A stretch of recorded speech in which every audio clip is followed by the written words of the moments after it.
talking is something you need to get good at. If you're good at talking, you have the gift of the gab, as they say, you can sell anything. No matter what you're selling, the better you get at talking, the better you're gonna sell it. So if there's one skill you need to practice for your sales, it's how to talk. How to talk convincingly, how to put energy into your presentation, how to not be boring. Learn to speak. If you don't have my body language course, there's a course on captivate.com that teaches you body language, and we cover oration. We talk about talking and how the way I talk, what I do, things, tips, tricks, etc. If you want to learn to talk like me, the Grand Master, I'll teach you. But you need to be good at speaking. Being good at speaking will make you be good at selling. They are the same thing. Get used to talking. I've been in presentations over and over again with people who have a fantastic product, fantastic information, great price point, but the presentation is slick, they've got the PowerPoint, etc., but they're just not good at talking. There's no fucking X factor with their talk. There's no pa-pow. You need to have that pa-pow. You need to get good at talking. Practice it. Practice getting good at talking. That's one of the most important skills you can learn for life. From getting women to selling products, exactly the same thing. You need to get good at talking. It's important. So, there's lots of different ways you can get good at talking. My way, the way I talk, suits my personality. You have to develop your own type. But I make sure, I try my best to make sure I put loads of energy into how I speak. Most people speak and they don't realize super low energy. And when you have the ebook, you don't sell the ebook, you sell the result of the ebook. Because if you sell the ebook, you're bored already. I'm bored. So I scream and I move my arms around and shit. I'm eccentric. I'm over the top. You don't have to be that way. There's other ways you can also be engaging without being the same as me. I know lots of other guys who are engaging other ways. But you have to develop an angle to be engaging. So next time you talk to someone who's an engaging speaker, find out why they're engaging. Even some people are engaging because they laugh all the time. People like positivity. So if you've ever been around someone who's like constantly like laughing when they talk, but then you're like, well, you listen more. Because what the fuck's so funny? His life seems great. I want to know what he knows. Find a way to differentiate yourself one way or another. There's loads of different tips and tricks. I can't tell you to be like me, because I'm me and you're you. But you need to find a way to be engaging. And the way you do that is next time you're listening to someone and you're particularly engaged, work out what about them is engaging. So I like to be high energy. But high energy always helps. Being low energy never helps anything. Even if you're shit in bed, at least if you're high energy, it'll be better than if you're low energy to fucking do something. One thing you do need to avoid is everyone does it, but if you'll notice, you're watching this university, I'm not reading off a teleprompter, I'm doing everything off the top of my head, and I very, very rarely start stuttering or saying, I've trained it out of my brain. And I teach how to do that in the body language course. So if you're watching this and you want to be able to speak like me, free-flowing, blah, blah, blah, machine gun, get the body language course. But you start slowly. You talk slowly, you breathe, you make sure you don't make any and then you get better at it, and then you can be as quick as me. Now I talk very, very fast without mistakes, without gaps. And will lose you a deal. Oh, so explain to me how the flux capacitor works. Okay, so you just lost it. You just lost a deal right there. And 99% of people will do exactly that. Even people who are good, even experienced people. Okay, so why? How does the flux capacitor work? I'm going to tell you exactly how the flux capacitor works. Here's how it works. Look at this. I just got the deal. You didn't. All I did was repeat his question. You're saying, so you have time to think. I'm repeating the question, so I have time to think. Tell me how the flux capacitor works. Okay, or tell me how the flux capacitor works. I'll tell you what I'm going to do.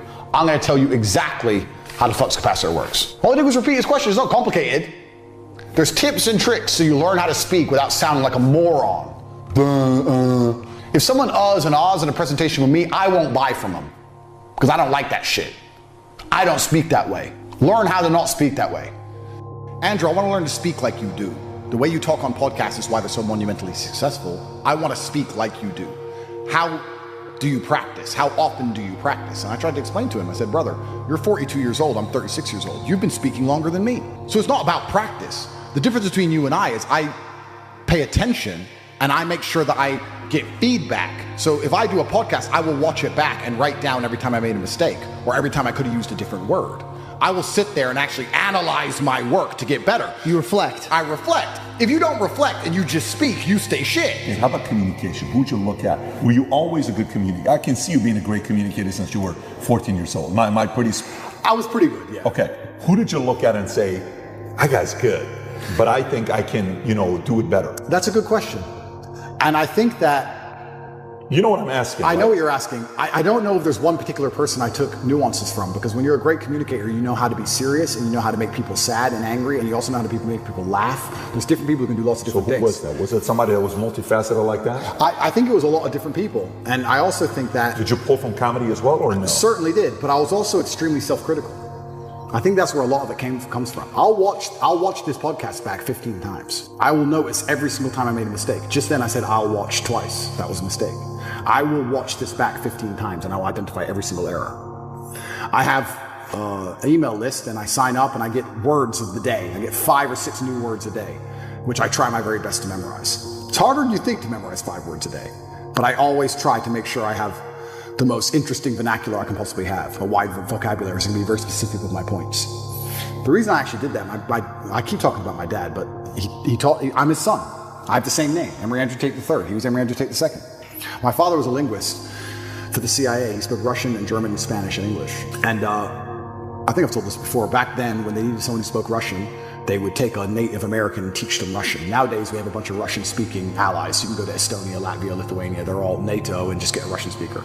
Back then, they taught my dad Russian, and he held the Air Force record for the fastest assimilation of a foreign language. When he died, a guy sent me an email, sent me a message saying, "You don't know who I am, but I worked with your father in the Air Force, and he had the fastest assimilation. He learned Russian in 2 weeks." Crazy. And I remember saying to my dad, "Will you teach me Russian?" He said, "Boy, you don't even know English." I said, "What do you mean?" He goes, "You don't even know English." And once he sat me down with a dictionary, I was like, "You're right. I don't even know English." That's why I've lived in Romania 7 years. People say, "Why don't you speak Romanian?" Because I don't know English yet. I need to finish the first job before I learn the second. I don't know English. There's a bunch of words I don't know. I can't speak how he spoke, so I don't have time for a second language. Yeah. Also, another thing I found really interesting, Putin speaks English. Have you ever heard him speak English? No. Because if you want to speak to Putin, you speak to him in his language. You speak to me in Russian. And I reply to you in Russian to you. I cannot be misunderstood or misconstrued. I don't make a fool of myself. You can't get me on some vernacular trick. I speak my language, and I also prefer that also. I speak English, that's what I speak. If you want to speak to me, you speak to me in my language, so I will win the debate always. Who'd you look up to outside of your dad? I look up to lots of people. I'm talking specifically younger age, not today. I'm talking 16, 20, 25, that age. Not today. It's a good question. Because I always believed in trying to take the best parts of individual people and then amalgamate them. And I know you want a name, and I can't think of one off the top of my head, but I would look at people who I didn't even respect, but they'd have one particular thing about them. I thought, that's good. It could be somebody I didn't even like, but he dressed well. I think you just have to be perspicacious and look at people, and there's something you can learn from absolutely everybody, and just try and adapt it all. I'm not saying everybody should be clones of me. For everyone's individual, right? But there might be some things about me they find inspiring that they may adapt and take on board, and then they'll find some things from other people. But learning to speak is something I understood from a very young age how important that would be. That's a superpower. Okay, so let me go back to the question I was asking, where I'm trying to go with this.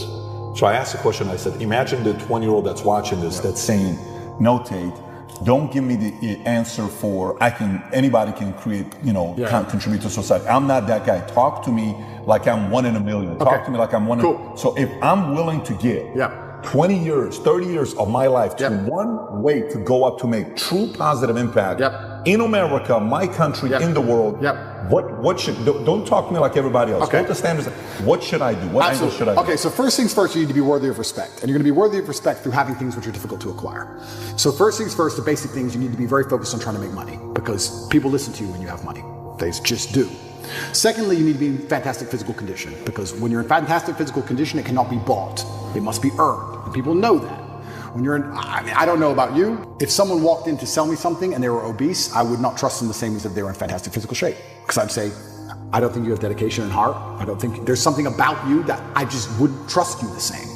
So fantastic physical condition and money is the first thing. The second thing, whatever your ideas are, you need to learn how to communicate them. Speaking is a superpower in and of itself. You need to become a fantastic communicator. You need to be comfortable in all realms of communication. You need to be persuasive. You need to be comfortable arguing. You need to be good at debating. There's a lot of people out there in the world who have ideas that they can't even project into somebody else's mind. How are you gonna rule the world with that? How are you gonna get your ideas out there and make an influence if you can't make other people understand exactly what you think? That's the first thing. Second thing, once they understand exactly what you think, you need to make them agree with what you think. These are two different skills. Must be practiced and must be learned.